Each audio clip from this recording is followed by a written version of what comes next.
Hello, my name is Jim James and I'm your host on this Speak PR podcast. Now on this show, I like to help entrepreneurs and business owners to unlock the value in their business by providing some free and some effective communications experience and advice. Now, I've been an entrepreneur and a PR agency owner for over 25 years, serving over 500 clients, large and small, around the world. Today, I'd like to talk about how PR starts at the back of the queue. Now, I raise this because I recently went shopping, as most of us are doing now that lockdown is coming over, and was just so struck by the difference in the customer experience now that we're starting to go back into the market, but also these tools and these thoughts apply just as much to business as they do to consumer. Now, I say PR starts at the back of the queue, partly also because I've been having some conversations with people who have said to me that if they could, they wouldn't do public relations, that it's really just a necessary evil, that they feel that it's too much like hard work, that you can't prove the results, and that they're kind of worried that they might be saying the wrong thing. And I'd like to just visit that as a definition, because public relations isn't just about media relations. Public relations is about influencing and engaging with all of our publics that are responsible for the well-being of our business. In our Speak PR methodology, which stands for Storify, Personalize, Engage, Amplify, and Know, we talk about personalization being for the different audiences, and we categorize them as three. One is the internal audience, those staff members or people that we pay. The second are our partners, people that we have a relationship with, that we rely on to help provide our company's support.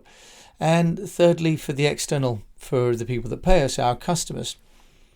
Now, the idea that public relations really should be at the front of the queue, not the back of the queue, came to me, as I say, when we were at the back of the queue last week going downtown.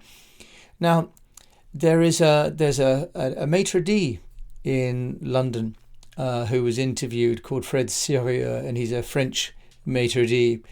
And he said that, when you talk about hospitality, you're talking about connecting with people.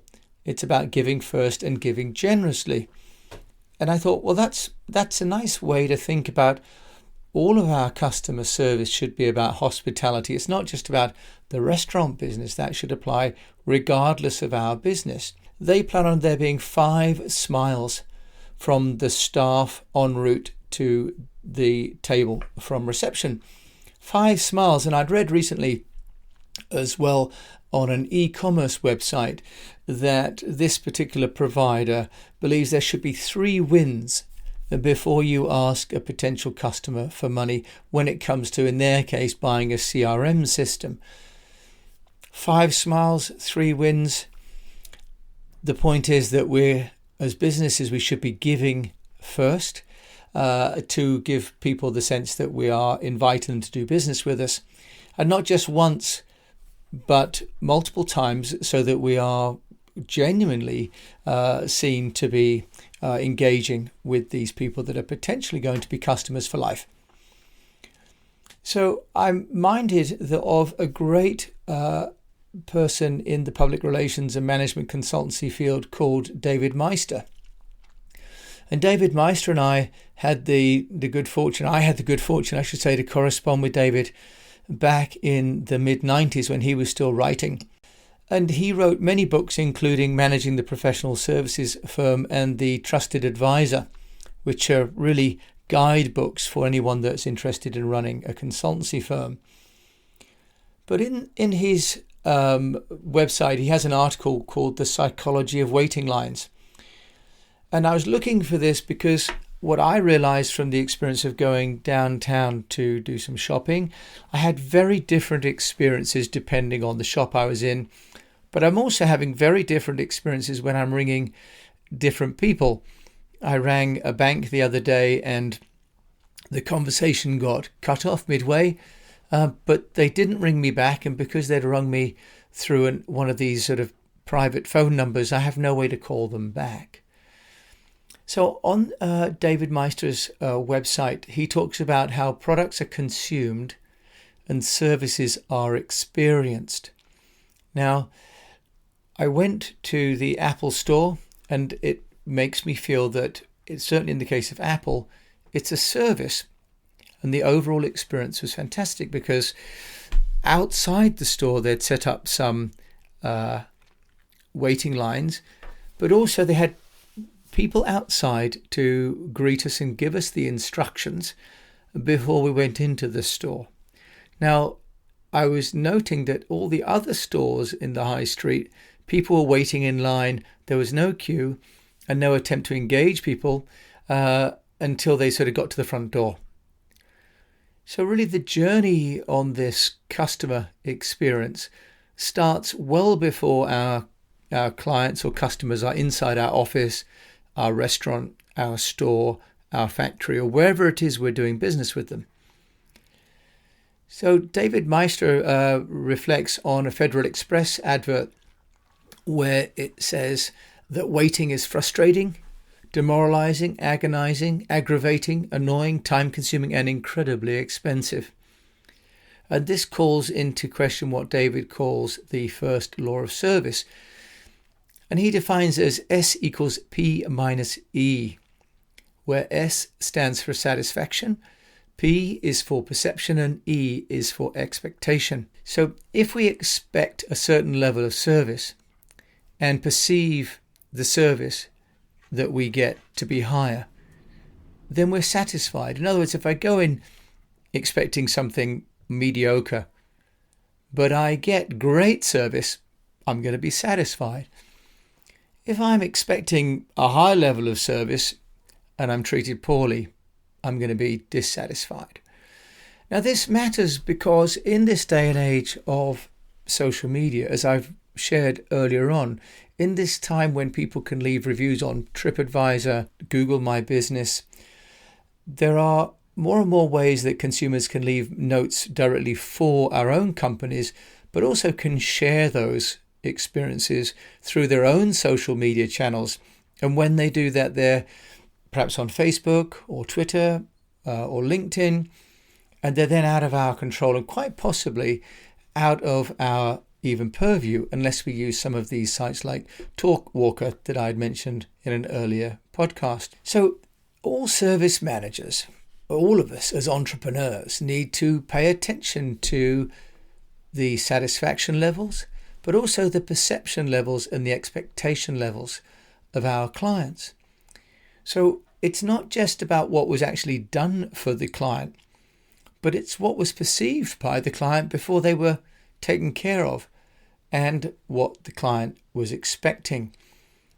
Now, these can all be managed, which is good news. So there was a case in a hotel apparently where waiting times were being complained about. What they did was they installed mirrors on either side of the lift so that people could check what they were doing.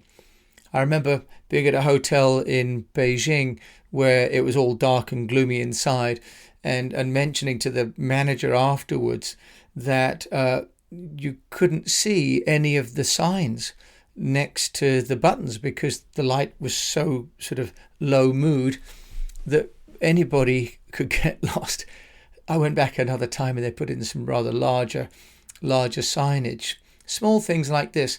Now in restaurants, and I remember, for example, going to Hong Kong to the Water World with my daughters last summer, and at every waiting line it'll say something like, "You'll be waiting at this point for 30 minutes." And then, of course, the irony of that was there were no queues, so it made a bit of a mockery of the 30-minute wait time because we could see the ride with no queues in front of us. But the idea of setting expectation that there will be a wait, and of course, ironically enough, we felt like we were getting ahead because it said 30 minutes and we got on in no time at all. So we felt like we were winning every time we got a ride with no queue. Now, David Meister says there's a second law of service, And that is that if we start well with a client or a customer, then it's much easier to keep them smiling than if we start badly. And we've all known the expression, you can't make a good first impression a second time, right? So this idea that if you were to settle down, and as this one waiter said, if you sit down customers in a good mood, it's much easier to keep them happy than if they start off in a bad mood. They're always looking for reasons to be upset. So here are some 8 ideas or thoughts that David Meister then goes into, and I share with you now with full credit. That number 1, unoccupied time feels longer than occupied time. So boredom is watching the passage of time, as Henry James once said. We're thinking about what else could be done, what else we could be doing instead of waiting for either the service, the phone, to be picked up or to get service at the counter. People want to get started. There's a delay if you're waiting outside that shop or that restaurant. The idea that you're sort of not doing anything with your time, for most people, that's pretty frustrating. Now, on Singapore Airlines, the moment you get on the plane, they sit you down and within minutes of the door shutting, they will hand out menus, but also hand out a hot towel to everybody, not just business, but economy, the whole of the cabin. They realize that people want to get started on their journey, so they settle them down by giving them a steaming hot towel and a menu. Number 3 is anxiety makes waiting times seem longer. If we're worried about what we're going to be doing, for example, at the dentist or the doctor's, or waiting for an answer somehow, if there's a sale on, you're worried about missing out. We're worried about, are there going to be enough of the phone that we want to buy, for example. Another thing that happens, of course, can be cognitive dissonance. In other words, questioning our own purchase. Now, this happens not just in consumer, but in business too. There's an anxiety that we all have when we're about to make a purchase. Although my daughters might disagree with you on that. They don't seem to have any anxiety at all about purchasing. But most of us worry a little bit about either spending the money or the decision that we've taken on the purchase. Is it the right one? Can we afford it? And so on. And in an industrial setting where a purchase can affect a business and there'll be other people in oversight, we could be making a purchase that makes a difference to our job or not. The third is then thinking about, if anxiety, what could your customers be asking themselves about whilst they're waiting? And how can we reassure them maybe while they're waiting? Can we have signage? Waiting the other day at Homebase, for example, I didn't know that they actually had in store what I was looking for. I was going to have to wait for half an hour to get inside the store to find out that they did or did not have, in that case, rat catching traps. They did have them, by the way, and I looked to be the only person buying rat catching traps. But how can we reassure our customers that while they're waiting, they're not wasting their time, but also they're going to have a good result when they actually go inside our store, our factory, our clinic, whatever it is? The fourth on the list is that uncertain waits are longer than known finite waits. I've mentioned already how theme parks will put up markers. If you go on the Vodafone website, it says, in fact, always says, our call center is experiencing unusually heavy demand. One wonders when they don't have that. But waiting times that can be finite, not just longer than and you will wait, but 5 minutes, 10 minutes. And some of the more sophisticated call center chatbots tell you, for example, that you're going to be in a queue and how long that's going to take. What can we do for our own businesses to reassure people that they're going to get an answer to their phone call or to the customer query before they need to leave? For example, if we've got customers who have parked in a car park, they need to know. Or for parents that are going to go off to pick up children, for example, they need to know when they're likely to get an answer. Now, another point is the unexplained waits are longer than the explained waits. So everyone is using the current, due to COVID, our wait times are longer. We've all got used to that. Now we're becoming perhaps even immune to those. But if we can explain the wait, we're sorry because either somebody's not come back from their shift, or the product hasn't arrived in shipping, or there's been some sort of a delay. People want to have both the part of their brain that needs resolution met, but the part of their ego that needs to know they're being taken seriously. So being ignored and being disrespected are really great causes why people then actually might turn away and leave the queue and go somewhere else. Number 6 is that unfair waits are longer than equitable waits. So this idea of FIFO, first in, first out, that whoever comes in first gets to go first. Now, in bigger queues right now, we're currently still doing social distancing and waiting 1 meter to 2 meters behind one another. But when the crowd starts to hedge towards the front of the line, there's an anxiety about missing out. We've all seen this on the aeroplanes. I used to laugh about this, especially in China. I used to say to everyone, you've all got a seat allocation, so you're going to get on the plane. There really is no need to rush. But people worry about there being an unfair wait or of missing out. And in theme parks and ski resorts, sometimes they now do the priority pass, where if you pay extra money, you get to go to the front. If you're going to do that, personally, my recommendation is that that's a slightly different place where they actually get in, because all it does is to make those people feel slightly embarrassed or high and mighty. But it certainly creates sort of an antipathy amongst those people that are waiting, and a sort of sense of a two-class system. So if they're going to have a two-class system, at least don't make it obvious for those people that have paid a normal fare but just don't feel like they can afford the premium fare. Number 7 is the more valuable the service, the longer the customer will wait. Now, if you want to wait for dog grooming at the moment, that can be almost 6 months right here. Obviously, dental appointments, the children wait 12 months for a dental appointment. But we expect to go to McDonald's and drive through. So the more valuable the service, the longer the customer will wait. But let's understand how long that should be against their expectation, not against our own expectation of how important we are. And the 8th one is that the solo wait feels longer than the group wait. I've been kind of amazed when I've been waiting in queues that it's not just social distance, it's almost like social isolation. In the UK, we have a reputation for having a fantastic sense of humour, and yet people are standing around in absolute silence. It's almost as though they're afraid to talk to each other from 2 meters apart. If that's the case, and you have a facility or venue, can you somehow reassure people by either having performers, for example, if there are children waiting, if it's a business, can we have music playing?